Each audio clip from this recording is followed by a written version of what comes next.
Hi, this is Dana, and on this channel I speak about spiritual work, let's say, spiritual warfare, healing, spirituality, Gnostic spirituality specifically.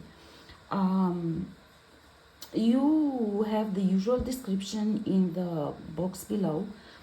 I'm not gonna go through that. You find the information there as well about donations, which I welcome. As I explained in the previous videos, I am planning another spiritual journey, and I definitely need support for that financially. So if you appreciate my work and if you want to show appreciation, then I will welcome donations to the PayPal account, which is indicated there. Now, finally, I uploaded a video, which took a long time. I will try to make this one short as well, so it will upload in decent time. I will still try to find solutions for the one that I made previously. It's 55 minutes, so it's literally just cannot upload. It takes too long and it gets stuck somehow. So I either have to find a way to cut it in two parts and upload two parts, or maybe somehow things will work out faster. Anyhow, in this video, I will talk about a different topic as usual. God has guided me to talk about multidimensional existence. And I wrote prophetic writings this summer in which I shared a little bit of the information I gained through the latest spiritual journey. I hope you read that because I posted it here on YouTube as well. I invite you to read because I have more time to devote to writing. It's easier to write than to speak usually, because as I explained in another video, God tells me what I need to say in the video just few seconds or minutes before I start the video. And then it's much more complicated for me to focus on the spot and remember everything that I have to say on that topic. In writing, I can go back and re-edit, so it's much easier. But in videos, I'm not that good in technique and technology, so I don't know how to do that yet. And I also don't have the equipment necessary for it. So basically, whatever comes to mind, that's what I say. And this was the case last time when I was looking for a word, but I couldn't remember it. So I was just trying to find different other explanations. But the word was discernment.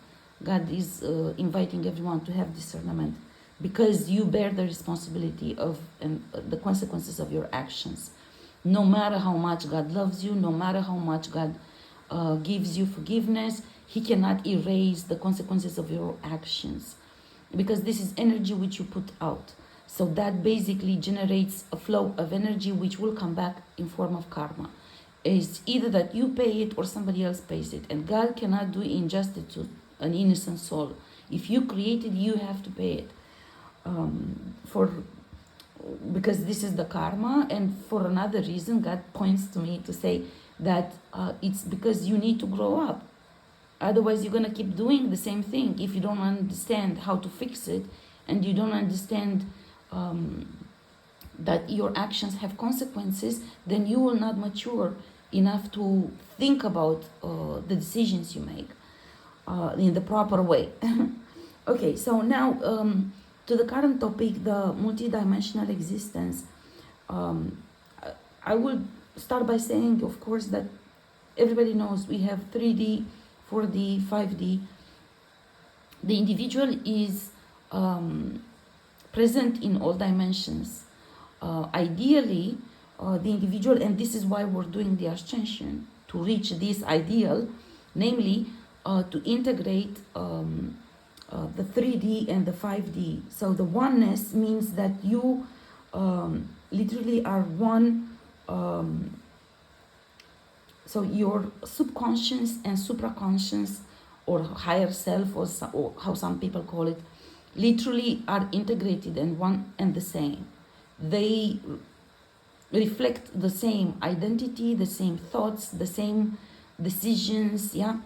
One of the ways in which God showed me what this means is, for example, in dream state. So during dream state, we all have attacks, and God has shown to me in specific dreams, your subconscious reacted, actually literally fought for you. And God said, you see, this is healing. This is when your subconscious is integrated with your supraconscious, with your higher self. It means that even if you're attacked while you dream, your subconscious is defending you. When you are wounded and you're under bondage, you have separation consciousness, and your subconscious does not react. The way God is showing me the image, usually it's your subconscious or the inner child, as you want to call it, being sort of like a crying baby, literally in a fetus position, like in suffering, in pain. And it doesn't react. If you hit him, if you say mean words to him, he doesn't react. Yeah, just crying. Now, when you're healed, your subconscious fights for you. So therefore, they cannot harvest energy from you because the subconscious defends you. Anyhow, these are images and things that God is showing to me. So I'm just sharing with I'm just sharing with you because maybe to some people talking about this, to some people it might seem that these are my ideas and that somehow I'm preaching. I'm not preaching. I'm just sharing what I'm shown and what I'm guided. And there are many different ways in which the divine guidance comes. So I'm just sharing sometimes bits of that information, specifically for this reason, for people to understand that this is divine guidance. It's not just something that I invent. I don't want it to sound academic, because I'm not teaching anyone. I don't even hold that much importance, place that much importance on the idea of teaching. Basically, in my view, I'm just sharing what God is showing to me. God keeps saying, you're the teacher. Okay. In my view, I'm sharing what God is saying to me. Yeah. So, what I learned in the latest spiritual journey is that everybody knows that there's the 4D, which is called underworld, and that of course is populated by different evil spirits and poltergeists, yeah, which is the most evil form of spirit. And God has shown to me that even a living individual can be, or it's his or her spirit can be a poltergeist spirit. So it's not necessarily that it has to be a dead person. It can be a living human being next to you, in your family, in your neighborhood, who is poltergeist. Yeah. Now this can happen for different reasons. Usually because of too much darkness. There's in 3D, as we exist here, there's a separation consciousness, which is part of the bondage creation, which these individuals keep doing. Literally, there's a demonic implant which is created on each individual. For example, the baptism is one of the rituals which creates this. Of course, the liturgy is another one, and so many others. In which basically there's a separation consciousness. Separation consciousness means exactly this, what we were talking earlier, namely that your subconscious is separated from your higher consciousness. Therefore, it's very difficult to get divine guidance because you are being claimed by the dark force which has been involved in the bondage created on you. It makes a claim on you. The claim the darkness makes on you means that you don't have direct communication with the divine. Yeah. Now there are nuances in this, of course, because if a bondage is created on you but you don't accept that darkness and you live your life in light and you still do the right thing, then essentially what happens, you break the bondage without even knowing it exists. Yeah. And you are protected. As soon as you accept that darkness and you start doing bad things to others, then the claim becomes legitimate according to the astral rules. Hence, your communication with the divine and your protection from the divine fades away, God says to me now. Fades, because I was going to say ceases to exist. God says no, fades away. Slowly, with each action that you take in the wrong direction, it fades away. And at some point, I've seen this summer in my spiritual fighting, it can be a huge discrepancy between your higher self, your supraconscious, and your consciousness. So in 3D, you can, for example, I have seen in my own spiritual fighting this summer, individual who in 3D was trying to kill me, to destroy me. He was denigrating me. He was stealing from me. He was doing so much harm to me. And then in 5D, he was defending me and declaring love to me. Yeah, so there's a huge discrepancy. But it was the same individual. You understand? So it's a this is what separation consciousness means. It means that you still, your higher self is on a totally different dimension than your conscious self and your subconscious. Therefore, the individuals who suffer from separation consciousness, they are usually lacking divine guidance and, of course, protection. That means your spirit, at some point, if you keep going on this path and darkness builds up, at some point your spirit can become poltergeist. It will be in 4D. So it will be stuck there. That's a very deep foot in darkness. If you reach that level of having a poltergeist spirit. Now, it can be done, as I said, by your own choices, because you chose to do a lot of harm. But it can also be done if you have very deep wounds on soul level. Because 4D, it's a higher level than 3D. It's a soul level. And therefore, that means God has shown to me people who became poltergeists because of wrongdoing towards them, because of being harmed and wounded.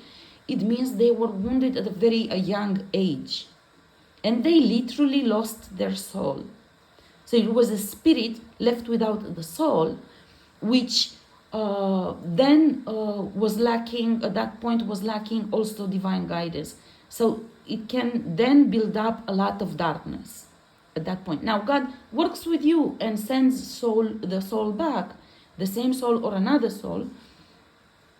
But then if you keep doing bad stuff, you lose the soul again. You lose the soul when you harbor a lot of darkness, hate, envy, jealousy, doing hateful things, doing harm to others, and so on, creating darkness. For example, I will give you an example. Gossip and slander, it's one way, a sure way to go to become poltergeist, because you create so much. Maybe you don't even do it with intention to harm, to kill another person, but you can get to that point even without your intention, because you're creating too much darkness and you're sending all that darkness to that individual. Now, if that individual is innocent, at some point the darkness comes back to you and you become a poltergeist, because that innocent individual has divine protection, but you created that darkness. So when it comes back to you, then you can become a poltergeist out of it, because you have no divine protection, because These are the rules of astral. This is karma. Yeah. So even if you don't do it intentionally, people better start learning about this stuff, because this is important timing. Anyhow, let's move faster because it's 15 minutes already. So you can have a poltergeist spirit even though you're alive. And again, it can be because of your fault, or it can be because of something that was done to you. No matter what you need to do is still to integrate. Yeah, so you still need to have that oneness, that integrated, aligned self, higher self with conscious and subconscious, 3D and 5D presence, to be identical, to mirror each other, to be identical. Yeah, that means that you're a coherent person, and you integrated all dimensions. Yeah, that means you're healed. In order to do this, you need to do redemption. That's because redemption is the way you break the. If you are guilty of a bondage creation, this is how you break the bondage. If you are innocent of a bondage creation on you, you claim justice, judgment, and punishment. Because it's not your doing. You cannot break it. You can counter it, namely by exposing the guilty part, showing that he's lying, and so on. But the darkness doesn't go away. The bondage still exists. So you, as an innocent person, can fight back. You can expose the individual, claim justice, judgment, and punishment, and wait for the time when the divine realm decides that enough time was given, enough opportunities were given, the other individual doesn't want to do redemption, therefore they will create another situation for you so you can break free. But it takes a long time. Honestly, I will say this. God doesn't say, God is looking at me. No, really. That's a long time for us down here. That's too much. But anyhow, these are the options. Now, as a guilty party, however, you have the choice to do redemption. You can end the bondage whenever you want because you created it. If you do redemption, first of all, you end the bondage, which already it's huge healing for you.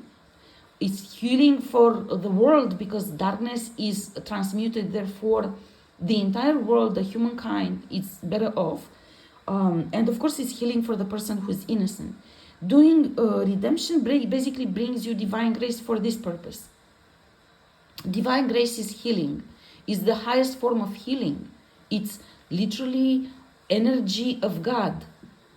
So it's not angels, it's God's energy on you. It's the highest form of healing, divine grace. So you can receive divine grace by doing redemption, namely doing right by the person you did wrong. And this is easy. You know what bondage was done, then you make it right. You stole something, you give it back. You denigrated someone, go back and publicly, God says, apologize. To me personally, these apologies, if they are not heartfelt and they don't change my life, really, but just make it right. Namely that if you went and you denigrated me to my landlord or to my neighbors or to my boss or I lost a job because of you, then you go and do right. It means you go and talk to those people and explain that you had a crazy idea to do this and it was not true, because then how you meant this. Anyhow, it's very complicated. Personally, as a coach, spiritual coach, I would recommend that everyone has a direct dialogue with God and asks guidance. How can I redeem myself in this situation? Because sometimes you have done so much wrong that it's very difficult for somebody. For me, for example, people who have done wrong to me, if you ask me, sometimes it's even difficult to say, how can you make it right? If some of them would come to me, how can I make this right? Sometimes it's difficult for me. So for me, when I accept redemption for somebody to do redemption towards me, I personally ask God, what should I ask from this person? What will break this cycle? Because justice, I don't feel like I will ever get justice for something that I did not deserve and I had to go through it. Not for 5 minutes or 5 years, but for many years. So personally, even me as a victim, if you want to call it this way, I ask God, what is the right redemption for this person? Because I don't want to accept something and then I see that in fact it was not an honest, sincere redemption, and that the darkness still goes on. You know, then why we do this? So I would suggest the same for the people who are doing redemption themselves, namely to ask God, what should I do to redeem myself to this person and to break the bondage? Because the point is to break the bondage, yeah? Of course, you have to redeem yourself to that individual as well. But part of it is breaking the bondage, yeah? Okay, so as I said, I'm not quite sure that I delivered the entire message that God wanted me. I just have the feeling I had to say more. Let me just sum up. As individuals, we have multidimensional existence. You are in 3D, obviously. Then, of course, there are individuals in 5D with presence in 5D. And there are, unfortunately, individuals who are present in 4D as well as poltergeist spirit. Now, this is generated through separation of consciousness, through integration, healing, and breaking bondage, doing redemption. You heal and then you achieve oneness. To do this, you need to do redemption in order to get divine grace. Yeah. I think I said it all. I just have the feeling that I was planning to say something more, but somehow I don't remember it right now. So I guess I will squeeze that information in another video if it comes back to me. This is what it seems to me that we can focus on at this point. Again, a poltergeist spirit can be somebody alive. It can be somebody alive, somebody who has done a lot of wrong, somebody somebody who took on, there are a lot of attacks lately on my throat chakra. Somebody who took upon themselves a lot of entities, because people do this. There are individuals who take upon them poltergeists, spirits, in order to have more power. It doesn't matter to them that it's a dark power. So that's not true power. It doesn't matter to them that they can actually work to develop their own power. They just want to steal. And because they are not on the same level with you to attack you, then they take poltergeist spirits on them. Even more than that, and God is showing to me, this is what you wanted to say, there are individuals and convents who actually train spirits. So they, on purpose, break your spirit and then they do a lot of harm to you, attach a lot of darkness, hoping to transform you in a poltergeist spirit in order to keep you trapped in 4D and to use you in order so they will have more power. Yeah, that's one thing. And second, to steal your divine rights in 3D. And let me tell you this, when they do this, God has shown to me this, it's a horrible image. They literally torture those spirits. The nightmares that you have at night is part of that strategy. To torture your spirit, to transform your spirit into a dark spirit.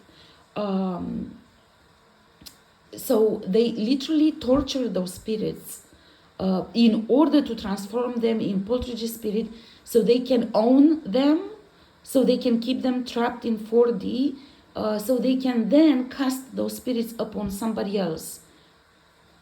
And they do this in order to steal divine rights from people. It's I cannot have enough imagination to describe those images to you.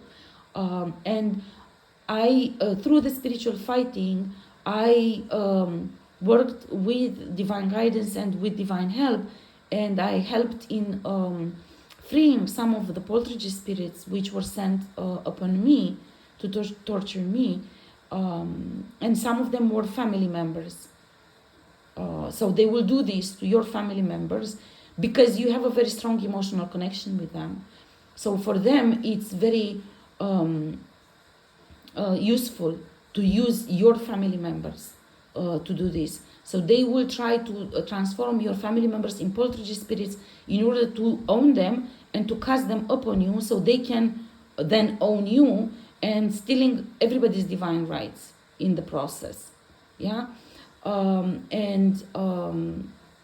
I must say that one of them was a very dear family member who actually left a huge inheritance to me, which was stolen by them, of course. And when I helped that he would be freed from 4D, breaking bondage, that bondage which was keeping him there, God has shown to me how he moved into 5D, and he was like, after a huge, I don't even know how to say this, huge weight was lifted upon him, and I could see on his face, because I knew him since my childhood, the suffering that he's been through.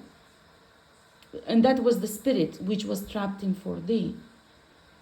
So this is what they do. By the way, also the church who requests, or suggests that you give the name of your dead ones, so they will mention them into prayers, just so you know, they do this with them. The graveyard magic means torture on the physical body upon burial, in order to achieve this. Trauma on the spirit.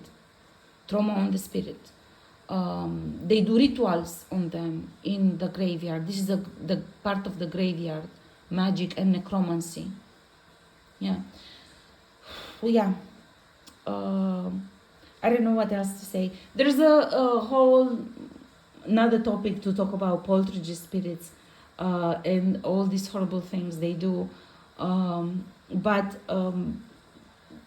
this video was only to announce and make sure that everybody knows that individuals are multidimensional, have multidimensional existence, which was a common knowledge that people are present in 5D and 3D. But what I discovered this summer is that as a being, while you are alive, you can still be in 4D as a poltergeist spirit. So I think this was new information when I put it out a few months ago. So yeah, this is what I wanted to mention. Basically, you need to do redemption in the case that you're part of the creation of that bondage. And if not, you need to do bondage breaking and healing in order to... and even, you see, redemption means doing good deeds, basically. Because we need to somehow to clarify this redemption, which everybody runs from. Redemption means to do good deeds, but you have to do it to the people that you have done wrong. That's the only thing.